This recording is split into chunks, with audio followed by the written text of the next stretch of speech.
Hi, everybody. I hope everybody is doing good. We are glad that you are joining us today for our conversation. We have our guest speaker, Deb Gimer, with us today, who is going to be answering some questions that some of you have submitted and possibly might have some other questions for her. So we are so glad that you are here. We are going to just basically be real informal. And if you, like I said, if you have questions, we're going to be able to chat them. We can unmute you, and we're going to go through all of that information on how kind of the webinar works if you guys haven't been on one before. So Monique is going to kind of walk us through what our screens look like and how it looks to be able to raise your hand if you have a question or where to type your chat in. So thanks for being here, guys. Okay, we're going to go over a couple of technical things here. First of all, you'll be able to hear us, but we cannot hear you. Everybody is muted. So if you're having any issues at all today during this meeting, just email me at CCR&R at NW.org, and I'll be sure to help you through the audio issues that you may have. You have two ways to connect today. You have through computer audio or your phone call. So if your computer audio, your bubble next to computer audio will need to be checked, and it'll come to your computer. And if you're a phone call, you will need to click the phone call button and dial the number below as well as the access code and your PIN number. If you're having any issues at all with either one of those, a lot of the times if you start with computer audio, sometimes with the internet connection being overused or not having enough bandwidth, sometimes you may have to log off and call back in if you're having some issues. But again, if you can't hear us at all, just email me at CCR&R at NW.org, and we'll be sure to help you through that. So as Rebecca mentioned, we're going to have an opportunity later on for you to raise your hand if you have a question, and if we can unmute you. Right now, everybody is muted because there are quite a few of you on, and if everybody is unmuted, then we can hear a lot of background noise, so we just keep everybody muted. But if you do raise your hand and you have a question, we can unmute you and you can ask your question live. So what I want you to do is practice that. If you can find your hand raise, the hand, and click on that. And I'm going to just practice that a little bit, so you know where that's at. Good. Looks like we're getting there. Good, good. Okay. Oops. So the other way that we're going to be able to ask questions today is in the question box. So you'll have a question box on your dashboard. If you want to go ahead and put your question in there right now, just to practice, we're going to have you put your first and last name in there, just so you can kind of get familiar with that, or say hello, something, anything you want to do, just so you have kind of an idea how that works. So anytime you have a question today, just go ahead and type it in the question box there, and we will make sure we get that answered.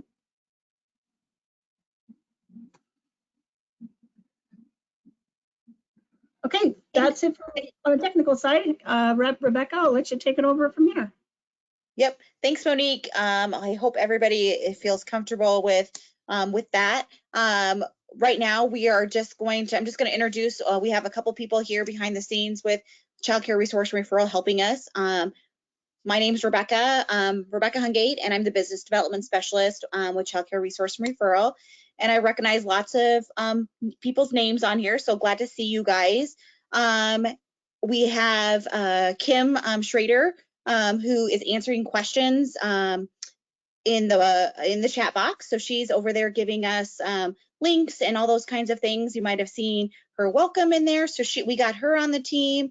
We have Danielle Hale, the other business development specialist, who is broadcasting this live on Facebook too, so other people can see what's going on. We have Paige Duncan, childcare consultant, over answering questions as well in the chat box. So she'll be connecting with you as we go throughout this. And then we have Monique on the backside, who you just heard with all the technical assistance stuff. So And then we have our guest speaker, Deb Gimer with the Iowa Department of Public Health, our nurse consultant. And so she is going to be answering all of these questions that we have about our favorite topic these days of COVID-19. So without further ado, let's just get started. Hi, everyone. Yes, I think everyone's topic these days is COVID. I know being with public health, that's definitely one of mine. So I thought the way that we might start would be to go ahead and look at the DHS recommendations and requirements for during this time that COVID is going on. So Monique, if you can go ahead and either launch the page or scroll down, whichever we're needing to do. I think you're the one that has control of that. If we can wait just a moment, there we go. So I'm just going to kind of go over these things with you. You can see it on your screen. So I know some of the questions that had come up were, you know, should we be open? People giving you a bad time about being open. You know, questions about those kind of things. So I wanted to kind of start here.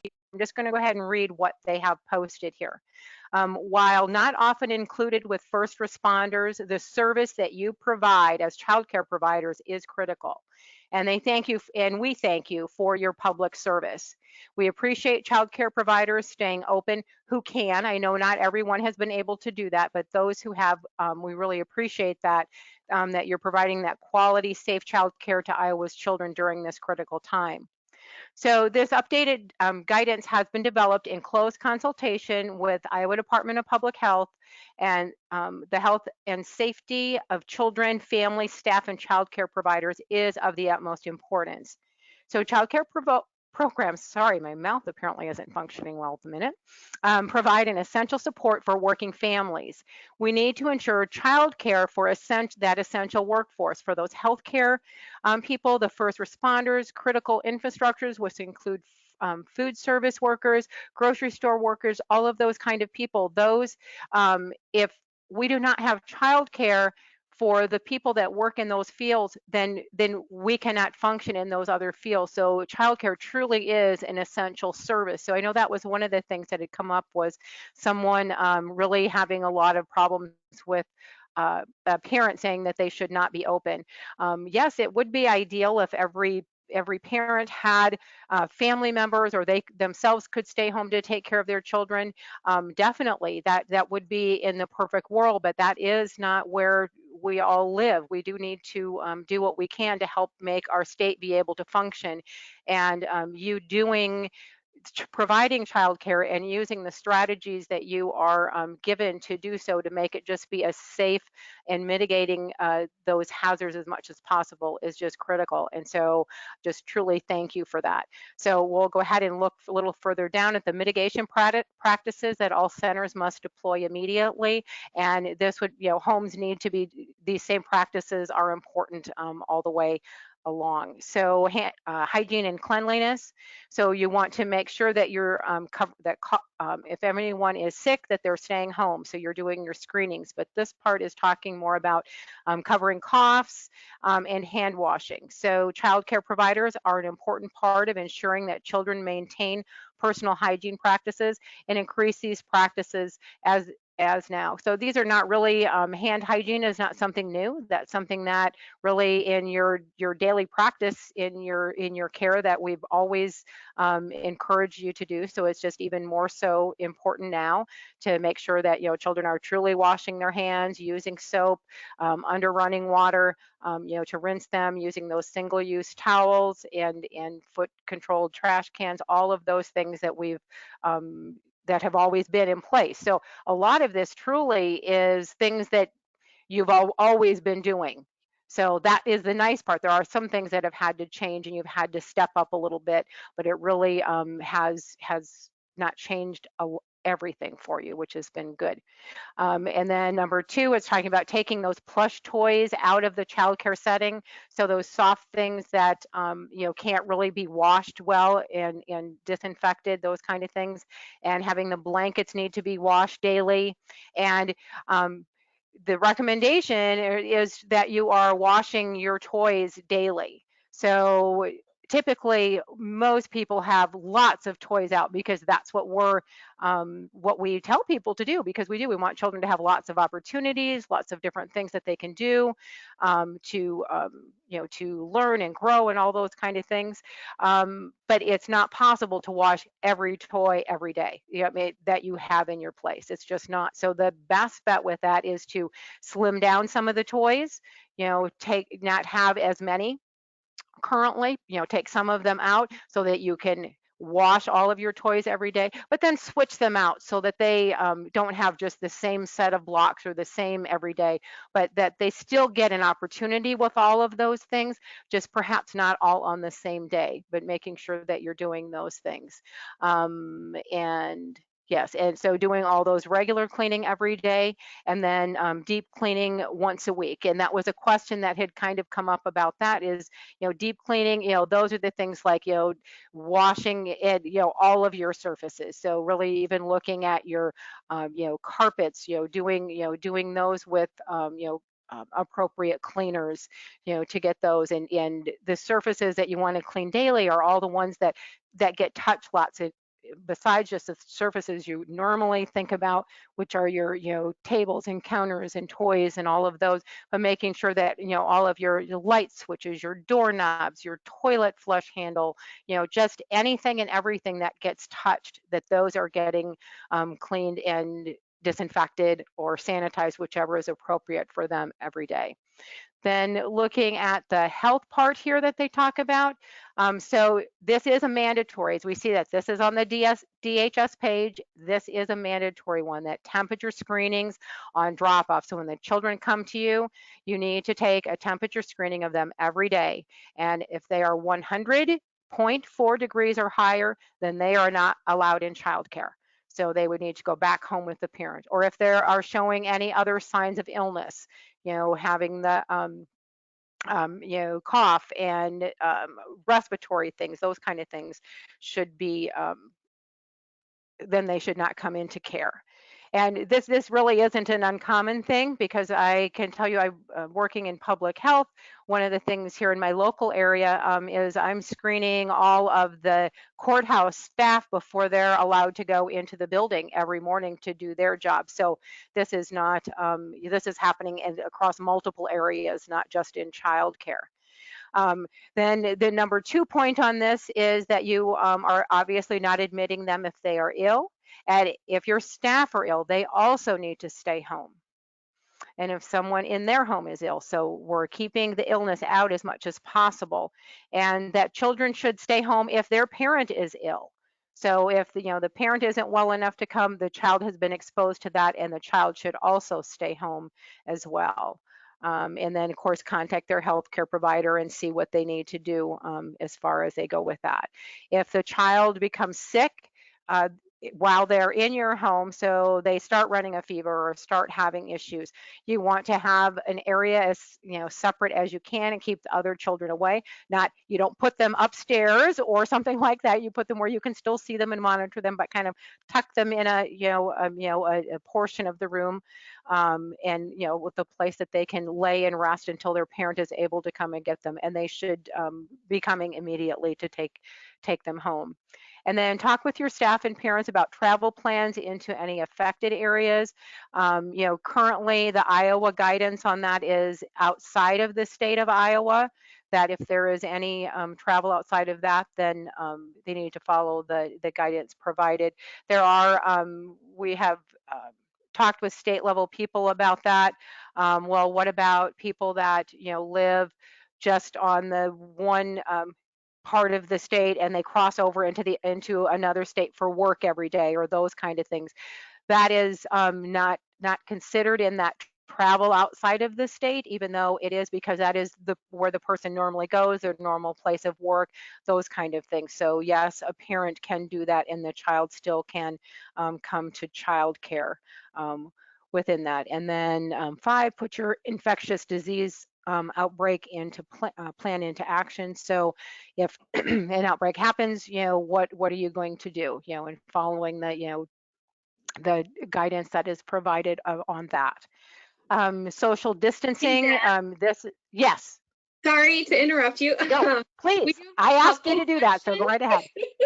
We have a couple questions before you go on to social Okay. distance that are kind of about our two things above that we talked about. Okay, So perfect. the first question is, will the 10 include staff as well as children? So back up to that 10 individuals. Sure. Yes, actually, it is 10 people, not just 10 children. It's 10 individual people is the recommendation to try and keep your numbers to 10 or under. Yes. Perfect. Okay, that's Thank one. you. Mhm. And then the second question we have is kind of referencing that deep cleaning section. Yes. And they're wondering, how can we clean couches and chairs when we run out of Clorox spray? Right. Well, that's a great question. So it would be looking to see what other cleaning, options are available for, cleaning, materials. I think of, a carpet cleaner, I mean that, that we use. It also has upholstery cleaner. That kind of thing could be an option to use. Uh, you know, it's a difficult thing to try and figure some of that out. Some people have, gone to trying to cover things, with using like coverings like sheets, blankets, that kind of thing to kind of cover and, but securing them somewhat and then, washing those. It's not the best option, but again, it's what if you can't find something, what can you do? So that's kind of what we're looking at with it. Okay, so if you can't find a way to be able to clean, is there a way that you can cover so that you can have to do that less often? It's not the greatest solution, but it is a better solution, if that makes sense. Perfect. And then we did get one more that came in for the health section. Sure. That says, if an infant or toddler has a temp of 99.4 and a parent says it's due to teething, should they come to childcare or not? So the cutoff point for what is considered a fever, and it doesn't matter whether what we're looking at, it is 100.4. So that it's your individual policy. So that's what I would refer you to under 100.4. The 100.4 is, COVID. This is what DHS is saying right now. They cannot come to care, absolutely, if they're 100.4 or above. But beyond that, what does your policy say? Do you have a policy that, if the child has, a fever of 99.5, that they cannot come? That's refers back to what you have in your own policies. But generally speaking, the 100.4 is quite often used as the measure of what is considered a fever. Does that answer that? I think so. I think that's what we have. We have, should I be worried if a grandma comes to visit child at their house and they're from out of state? That would be a concern. Okay, so I'm looking at from public health standpoint, so I'm kind of putting that hat on in general. What the recommendations are when people come to the state is that they self-isolate for 14 days. This is the public health standard in that, is that they self-isolate for 14 days is what the recommendation is, because we don't know what they may have been exposed to from where they're at or in their in coming here. So that is what the recommendation is with that. So that may be something to look at. There is not a hard and fast.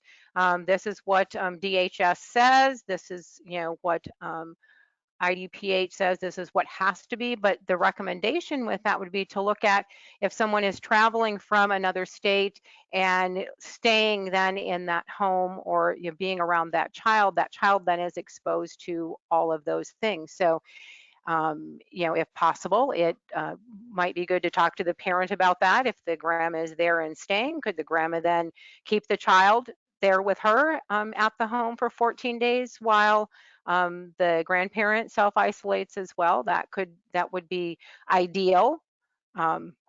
excuse me, if that's at all a possibility. There, I'm just trying to think my way through that. Um, I don't think we have guidance that says if they have um, been in, that we can say they absolutely cannot come. You know, I don't think there's a guidance from IDPH that says they can't if they've been there, but it would definitely be a conversation I would want to have with that family. That's a legitimate concern. I don't know that I answered that really well. It's a little slushy, but I don't have a super concrete answer that I can give on that one. Deb, Yes. sorry. I have No, a go question ahead. that was submitted to on the question box when it that was submitted earlier before this started today, and it is about the infectious disease outbreak plan. Is it okay to refer my families to my current illness policy, or should I have one specific to COVID-19? Okay, so with that, it depends on how comprehensive your current policy is. If it already addresses everything that you are needing to address in dealing with COVID, then you can use that. But if things are coming up that are not customary, so I mean, I'm going to guess kind of in general, most people allow parents as a rule into their home when they bring their children. That's not happening now. They need to be, you know, at the door and no more, and just the child is coming in. So that's kind of a different thing. Excuse me, taking their temperature every day is not something that customarily you do. I mean, you hopefully are doing the health check, because nurse consultants were always telling you that health checks are what you should do every day when a child comes, but that as a rule doesn't include taking temperature, but it does now. So I think there are things that are different enough now that I would, again, recommend that you really kind of look at that and perhaps develop a policy. It doesn't have to be super extensive, but just these are the things that I'm doing and why I'm doing them, and making sure that all the the parents get a copy of that. They sign off, they sign on it that, yes, they did receive it, they do understand it, and if their, child, has a temp, or, also if the parent is ill, that's not usually a reason for children not to come to childcare. I mean, as a rule, a lot of times parents will do that because then they can just be sick and somebody else is taking care of their child. Well, we're not, the guidance that we just read earlier says, no, if the parent is sick, they need to stay home. So there isn't a thou shall, thou must, I guess, in this, but I think it's a super good plan to have these things kind of written out so that everybody knows what the expectations are, and that the parents sign off on that. They realize that, so that when you call them out on it, that, oh, well, no, how come the dad is bringing them instead of the mom? Well, the mom is sick. Well, no, then the child must go back home, so that everybody is aware. Policies are just one of those things that just help you out as a child care provider so much, because it lets everybody know what the expectation is, and it gives you that leg to stand on, so that the pushback, you can say, well, this is what it is and this is what you agreed to. By bringing your child here, you signed off on this. This isn't something new. So it just helps you as a provider, I think, be able to stand strong for yourselves and for your childcare environment. Thank you. Yes. Should I continue on with social distancing now? Yes. Or do you? Sorry for Yeah. interrupting. Yep, we're good. No, that's okay. I'm just wondering, is there more? I'm being flexible. It's all good. Okay. So then looking, and again, we're still on, this is the DHS, this is the thou must things, okay? So insist that parents drop off children at the front door, that they are not coming into, and that also includes for picking up. So they need to wait at the door and then you allow the child back out. So those things, not having gatherings, field trips, all those kind of things, you guys already know that. And really looking at trying to use some distance with children while eating. So I'm thinking of in homes, trying to space them. Most of the places that I have had contact with are down significantly on the number of children that they have. I don't know that that's everywhere, but if that is so, and you're able to just have them sit further apart from each other at the table, or perhaps if you have a child's a picnic table thing, I'm thinking one of those plastic ones that you use, but you normally have that in another part, to move that in your kitchen so you could have a child sitting there, but kind of trying to have them spaced as much as possible away from each other is helpful.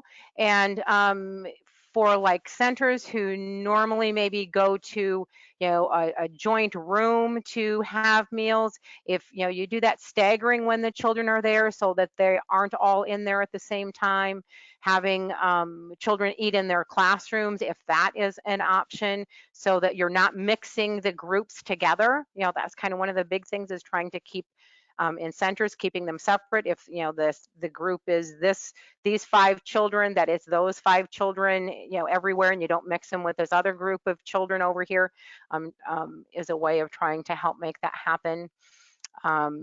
Trying to maintain, when possible, 6 feet of distance, that in reality, with children, they're to have them in the same room and expect them not to be next to each other.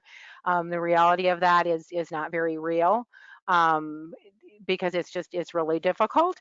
But trying to encourage play a little more distance as much as you can, doing things, activities that are where they're more spread out, like when you do your dance party things or things like that, having, normally they're kind of, everybody is, on the rug and together. Well, maybe have, try and have people spaced out throughout the room, and doing those kind of things, trying to be creative and coming up a way to make those things happen. Avoiding mixing children. Oh yeah, I already had said that one. And then limiting deliveries from outside vendors. If possible, have them deliver after hours or leaving them outside the facility. So normally your milk guy brings your milk into and puts it in your fridge, or brings it into your kitchen, but having him leave it outside and have your staff bring it in would be a better option. Again, the less people that come into the building, the less exposure that is going to be with that. So those are the thou shalls from DHS. So I will now, Monique, what are we doing? Are you asking questions? I've got a question while she. Okay. Okay. What is your recommendation if a child in a family is sick? The child has been seen by a physician, tested for strep, and was negative. Will the child and the rest of the children be able to attend childcare unless children are showing signs or symptoms of an illness? Okay, so so it's a sibling of a child that's coming to childcare. Am I understanding that one correctly? I believe so. So it says if a do it again. family is sick. So I would say Child in the family is sick. Assume an older sibling for the sake of this. Okay. Okay. That child was seen by a physician and tested for strep and was negative. Will that child and or the rest of the children be able to attend childcare unless they're showing signs or symptoms of an illness? So I guess they're wondering if scenarios, I guess. If a sibling that doesn't come to daycare is sick, can the others come? Or if it's a child that does come to care, can they and their siblings come? Right. So the child, it doesn't really tell us what the first child had. They checked him for strep, so he just had a sore throat. Is that what we saw? So some of it is the big concern that we have, obviously, and everyone knows, is COVID. And the things that we look for with COVID are a cough and shortness of breath and a temperature. Those are the 3 top things that we're assessing for this. So if the child that is ill is within the home, but does not have those type of symptoms, is not showing any of those illness things, and they've been to the doctor and those things are cleared, that child, I would say, yes, if those children are not exhibiting any symptoms, that they would be okay to attend childcare. It's a little bit the same way as, if the parent, is sick, then they need to stay home. It would be the same thing with this. If the child is sick, they're within the household with something that is going on that looks like it could be COVID, then they should remain at home as well. So that makes sense to me that it would be the same across the board. So depending on what those symptoms are is what you would make that, what I would make that decision on. Kim, can you kind of to help me through that one? Does that make sense to you as well? I know you weren't going to jump on, but if you could jump on for just a moment, think your way through that one with me. Yes, that makes sense to me. I think the key is what is the temperature? So remember the regular guidance that we use for whether or not a child should be excluded is, do they have a temperature and a sore throat, or a cough and a temperature? They would be excluded. Are they unable to participate in the normal activities? Then they should be excluded. So with COVID, we have an extra layer of, if they have a temperature of 104, they can't come. So I would say if a sibling has a temperature, or not 104, 100.4, if a sibling has a temperature of 100.4, probably everyone needs to stay home until we're sure that it's not COVID. That would be my There you go. recommendation. There you go. Thank you. You said it more succinctly than I did, because I kind of talked my way through it as I was doing it. So thank you. I appreciate you jumping in and sorting through that with me. Well, I had more time to think about it while you were talking. Good deal.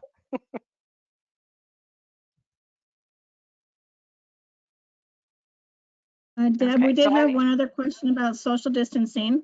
So Yes. how would you recommend keeping infants and toddlers separate from each other?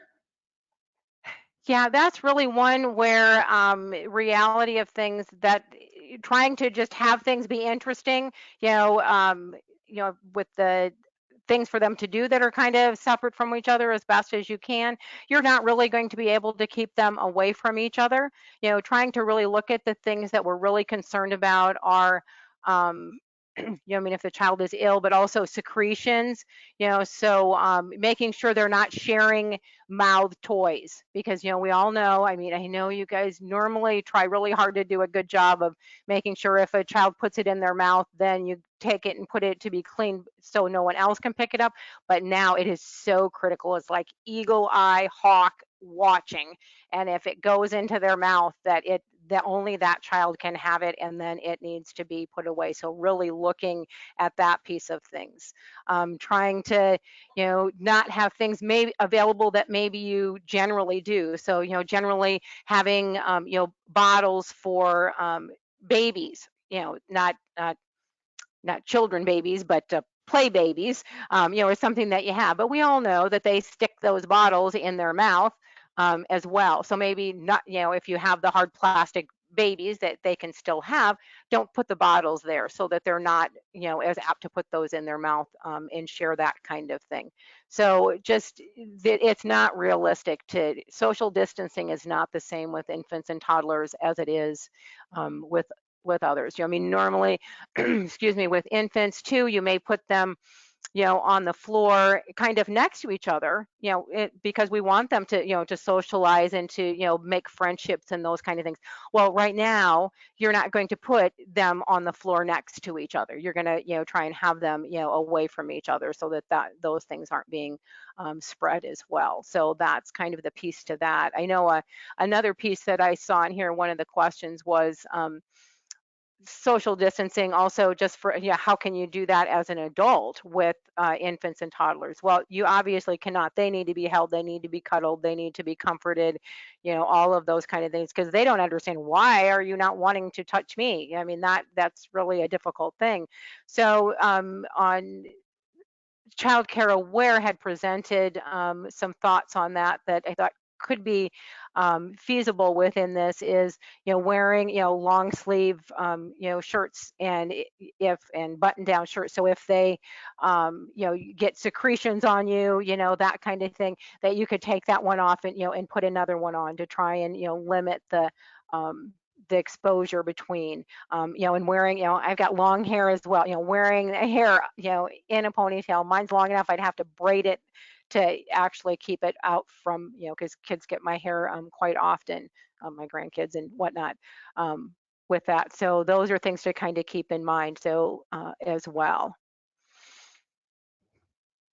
What next, Okay, Monique? we're having some confusion in Okay. well, kind of going back to that question of the having a child who's sick in the family. Oh, I knew that. Yes. Okay.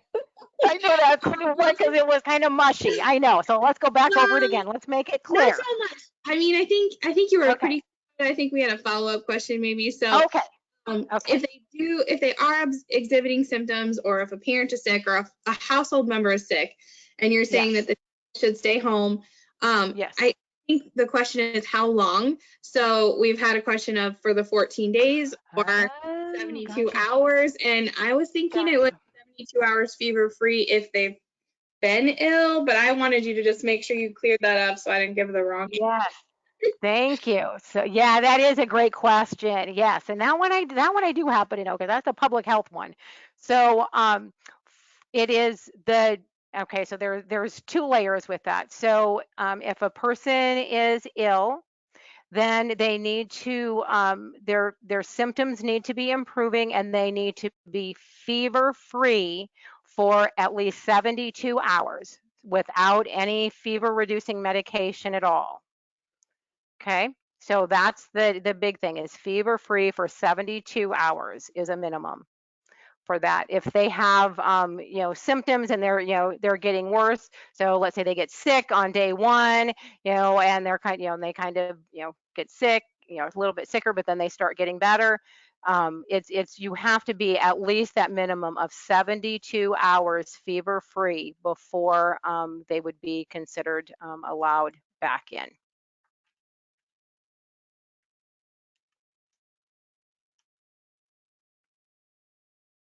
Thank you. I think that was helpful. Okay, good. I was hoping we got it clear. I want it to be clear that, and please, everyone who is on this, please know that is truly, truly my heart's desire and my hope in this whole thing is that that your questions are as clear as they possibly can. I don't always, there aren't perfect answers for everything, unfortunately, but to the best of our ability to help you to have the answers that you need to be able to make the decisions that you need to make for yourself, your family, and your business, and the people you care for, children you care for. Okay, another question.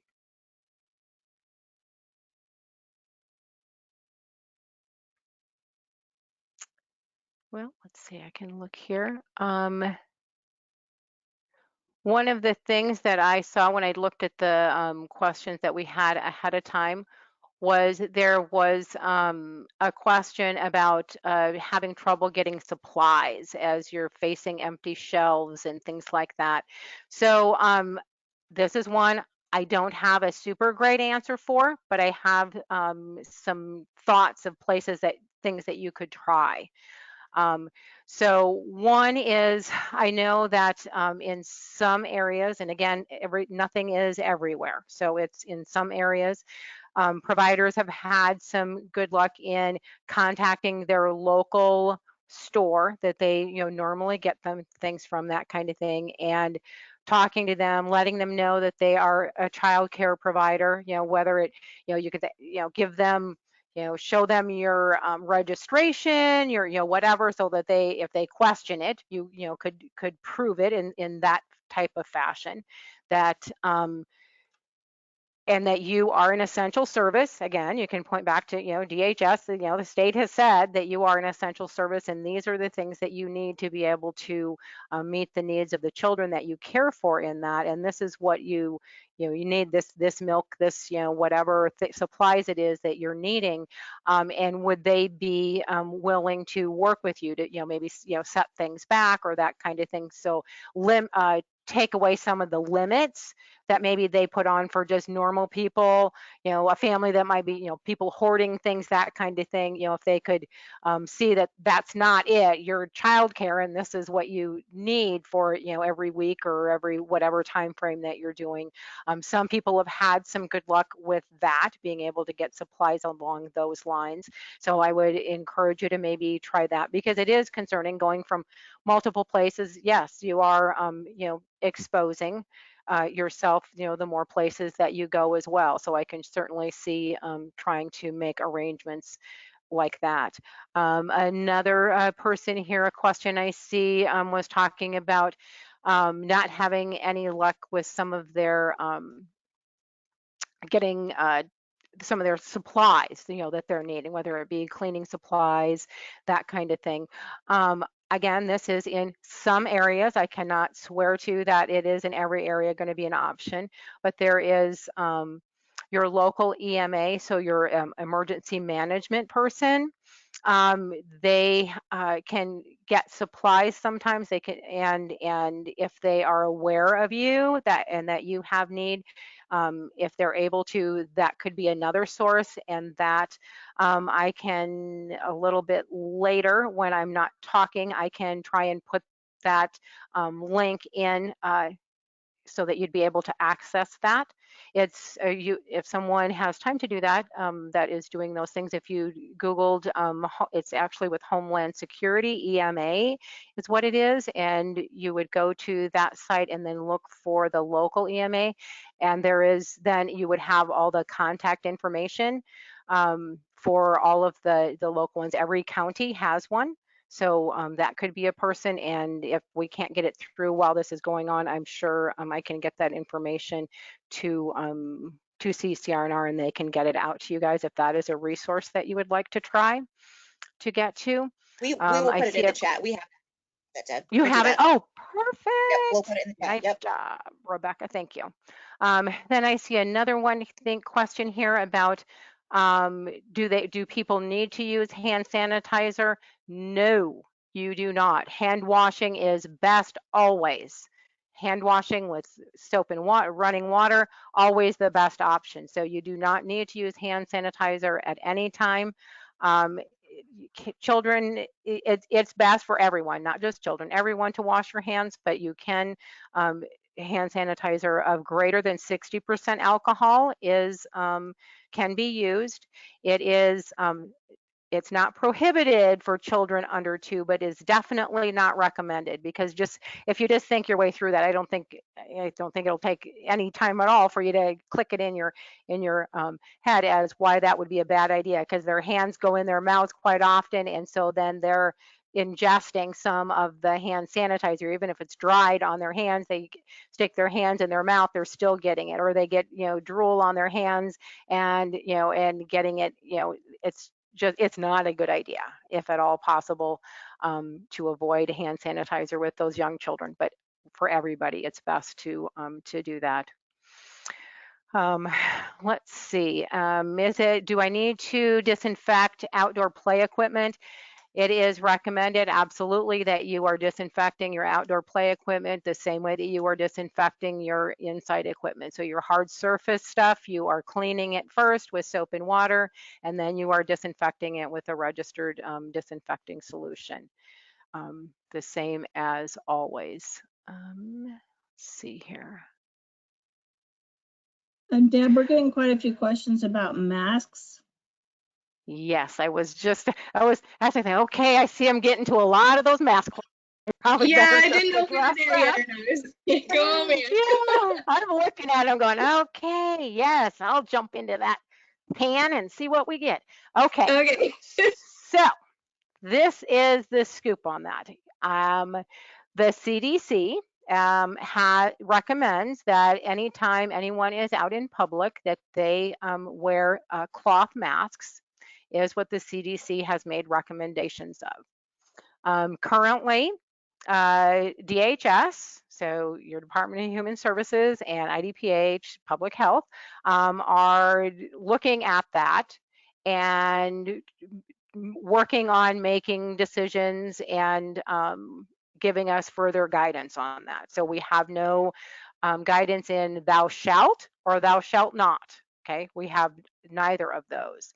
It is if you as a childcare provider feel that it's feasible, and that is the CDC language, it is feasible to wear cloth face masks and to have children older than 2 years. Okay, so only older than 2 years old. You may wear them. It is, you may. It is not required. It is not should. It is you may, if that helps you, makes you, the thing behind that is masks.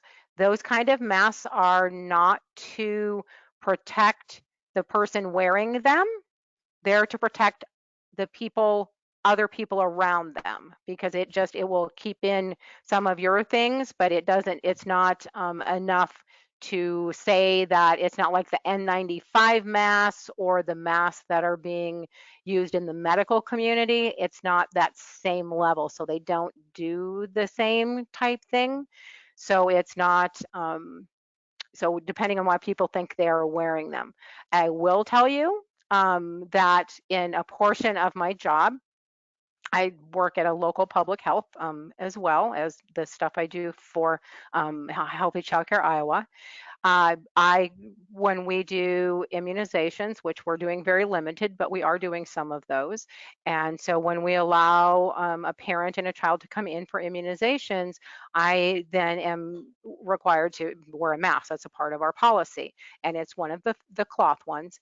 And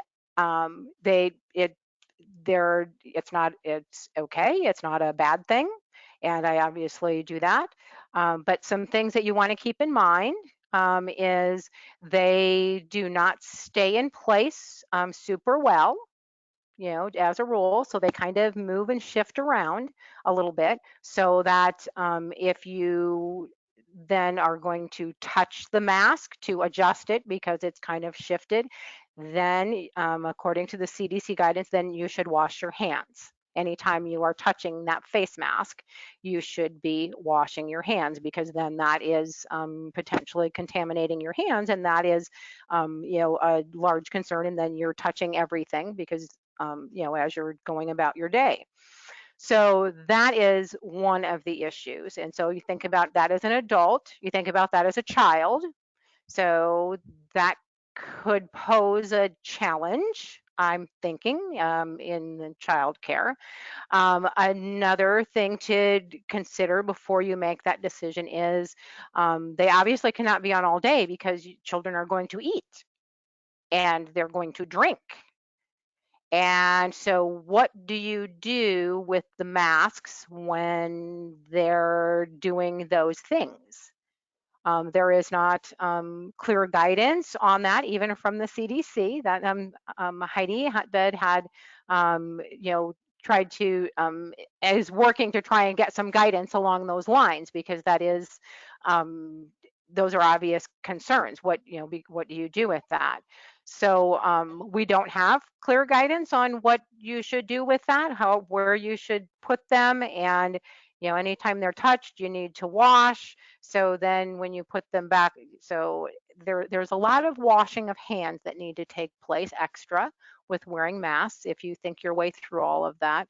So I could see that as being challenging, but life is challenging right now. So that is definitely not a reason to exclude it or discard that as being something that you want to do.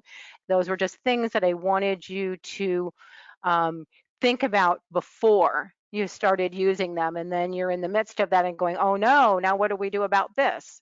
So those are just things to consider with that. And looking, there was something else, and if they become wet at all, that's something else, moisture, because sometimes, just they can become moist just from breathing. You know, I mean, some people have more moisture as they are breathing, so then those need to be washed, and they can be washed, you know, in the washing machine with as, you know, hot water as is appropriate for the material. With any of those is how those are to be cared for. Let's see, was there any others written in here about that?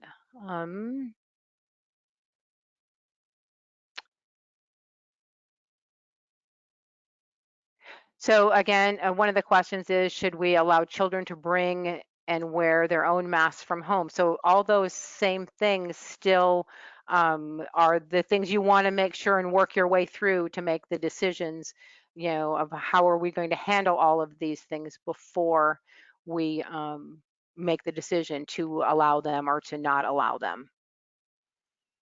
Did I answer that, do you think, to where people understand? Is there something, other piece to that I did not answer? Please let me know, because I want to help you as much as I can with that. So far in the question box, you've answered all of them regarding masks that we have. Okay. All right, good deal. So let me go back to the questions submitted ahead of time and see if I've got what I have left here. We did have one come in as you were talking about hand washing. Wondering, are we supposed to switch from regular hand soap to antibacterial soap? That's a great question, but no, still the same, just using your regular soap, because the idea, what soap really does is it loosens the particles, whether it be dirt or germs or whatever, it makes them slippery. So as you are rubbing the soap on and you're washing, and then when you rinse, it flushes all of that off of your hands. So there isn't a need for using a antibacterial soap. The other piece to that is the coronavirus is a virus, not a bacteria, so it would not, that would not accomplish what I think a person might be thinking they would be accomplishing. It would not be, because it's not a bacteria, it's a virus. But that's a really good question. I'm so glad you asked that one. And we did get one more about masks. Sorry to keep jumping around on you. No, please. It's all good. Please do. What about asymptomatic or not showing signs of sickness? So yeah. I think referring back to the masks. Yep. Well, and it could, in any illness that is out there, that is always something that can happen. And I know the Dr. Padati, the state epidemiologist, has been, talking about that as well, that yeah, it is a possibility. So yes, if wearing masks, if that's something you want to do, again, I'm not saying you should not. If that's something you want to do, by all means, and it's feasible for you to do, by all means, go ahead. Just make sure that you think through all of those other pieces so that it's you're able to do it effectively, I guess would be the thing that I would say. Yeah, there's no way of knowing if people that have no symptoms. That's just one of the things we deal with all the time. There is a question that kind of goes along with the same thing I see that's in here. Are air purifiers helpful in eliminating that? And I've done some research on that, and no, unfortunately, they are not. Viruses are too small. They do not get caught in the filters, even the HEPA filters, all of those. So no, they would not be helpful. They can be helpful in eliminating other things. They're not a bad thing to use by any means, but if you're thinking of purchasing one for this, then I would have to say, from the research that I've done, they would not be helpful. And if they would, I think every place would be having them in every room there is, because that would be a great way to knock it down. But no, that does not help that, unfortunately. Let's see, I have a question here. Should staff over the age of 60 be working in childcare right now? So that's again question that a lot of places are looking at. And the real thing is, people over the age of 65 that have chronic underlying health conditions, that might be a question for that person to actually pose to their doctor, their healthcare provider, whether or not that they are at an increased risk with what they have for underlying health conditions. But it's definitely something that you would want to, I could see wanting to look at. I know, again, in my own office, we had looked at that. We're not childcare, but just having someone over that age working, and it's really the underlying health conditions with the age that really exponentially increase the risk for people with this virus. All right, so let me look here. I think, if I'm not mistaken, if somebody else is looking at this list of questions, I think I have answered all the questions that we had submitted ahead of time, unless I'm overlooking something. Are there any other questions that anyone has? Please put them in now, because I certainly am hoping to fulfill your needs today as much as I possibly can. I guess I'll wait for somebody to jump in. I want to go to the slide that Monique has up here. So looking at the resources, these are the places. So the IDPH site is there, the CDC site is there, and there is lots and lots and lots of information on there that great information and can be very helpful. It can be a lot to try and sort your way through to find the things that are pertinent to you.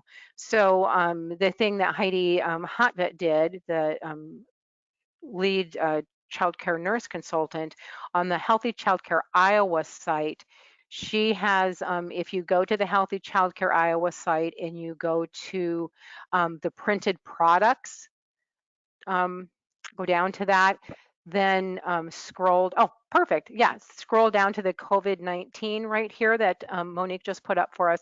And there are all of the links that are pertinent to directly to childcare from both IDPH and from the CDC are found here. So that can be helpful if you're just wanting to find out something very specific to childcare. This might be a little bit easier to locate them, but again, she is pulling them from IDPH and CDC. And additionally, Child Care Resource and Referral also has their page was also on there, that they have links and are a marvelous resource as well during this time of, they've been just doing a phenomenal job trying to reach out and help with whatever they can. So please reach out to your child care consultants or directly to the source if you're needing that. So yeah, this is, she pulled up that page. So this is what's available here as well.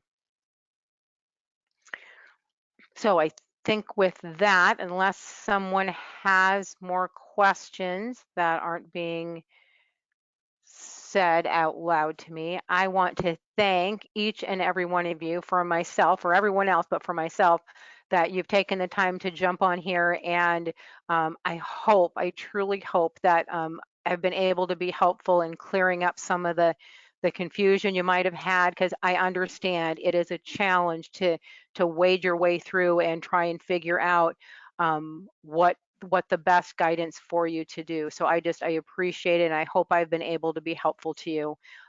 And stay well and do well. And I will turn that back over now to whoever follows me. Thank you. Thanks, Deb. That's right. Yeah, it's me. It's okay. Thanks so much. We appreciate all of your time to be able to come and talk to us today, because we know that this is a crazy time and so many questions about this. So thank you so much. I appreciate it. Guys, if there was a couple questions in the chat box, Monique, I'm not sure, are we able to send out the chat box afterwards, or should we have them copy and paste that? How best does that work? I'm not sure. We can send out the questions later. Okay, So we can send out all the things that Kim has been putting in the chat box, so you guys will have those resources. But like Deb said, on those websites, really great information. On our website is linked kind of to all the different places. Reach out to your child care consultant, reach out to your nurse consultant, and we will definitely get through this and come out on the other side, hopefully brighter. So we appreciate all your May I interrupt one guys' quick time. minute? Sure. This is Deb again. Excuse me. I forgot to say this earlier. Please be sure the guidance that I gave today is good for sure through today. New thing, as you know, with everything to do with COVID, things are evolving and things are, changing sometimes from day to day. So please be sure that you are staying connected, looking at, what's taking place, checking in with DHS, checking in with, CCR&R, looking on the IDPH sites, those kind of things, to make sure that if some new guidance for you, it comes out about face masks or about some other thing, that you are aware of that, because it is a continually evolving thing. So that was my thing. I just wanted to make sure that this is as of today, but you need to stay connected to be sure you're up to date going forward. That was it. I will jump off again now. No, you're fine. Thanks so much. I had that on my notes, but I was going to skip over it. I guess I forgot. So anyway, thanks guys for joining us today. We appreciate you taking time out of your day, your busy day, to have some of your questions answered. So with that, we'll kind of sign off and hope you guys have a good rest of your afternoon. Thanks so much. Thank you.